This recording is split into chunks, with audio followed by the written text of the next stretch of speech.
ఏమైందండి సార్ ఇది షోల్డర్ బాగా పెయిన్ వస్తుంది. ఫిజియోథెరపీ సెక్షన్స్ కూడా అటెండ్ అయ్యా. కొన్ని ఎక్సర్సైజ్ చూపించేది సార్ నాకు. ఏం ఎక్సర్సైజ్ చెప్పారండి మీకు? నేను చెప్తాను సార్. ఆగండి, ఏం కలుపుతున్నారు? ఎక్సర్సైజ్ చేస్తాను సార్. ఇదేంట్రా ఇదే? ఎక్సర్సైజ్లా?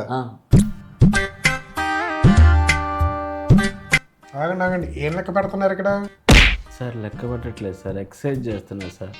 ఎందుకు? సో ఈ 2 కామన్ షోల్డర్ ఎక్సర్సైజెస్ చాలా మంది తప్పు చేస్తూ ఉంటారు. వాళ్ళకి షోల్డర్ పెయిన్ తగ్గదు.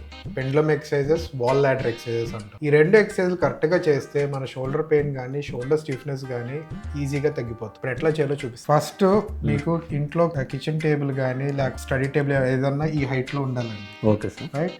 నెక్స్ట్ ఫార్వర్డ్ బెండ్ అవ్వండి. చైన్ ఫ్రీగా గ్రావిటీకి వదిలేసేయండి. నెమ్మదిగా మూమెంట్ ఫ్రంట్ బ్యాక్, అట్లానే సైడ్ ఫ్రీగా వదిలేసేయండి.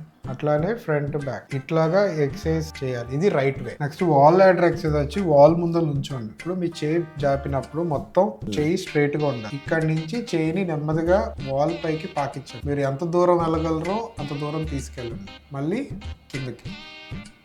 రైట్. అట్లాగా స్లోగా చేయండి. సో ఈ 2 షోల్డర్ ఎక్సర్సైజ్ చేయడం వలన మనకి షోల్డర్ స్టిఫ్నెస్ తగ్గుతుంది, అట్లానే షోల్డర్ రేంజ్ ఆఫ్ మోషన్ అనేది పెరుగుతుంది. ఈ ఎక్సర్సైజ్ కరెక్ట్గా చేస్తే 90% of the shoulder pain and shoulder range of motion అంటే కదలిక అనేది కూడా పెరుగుతుంది. For more information please contact us. This is Dr. Polas from Vasu Physiotherapy Center. Thank you.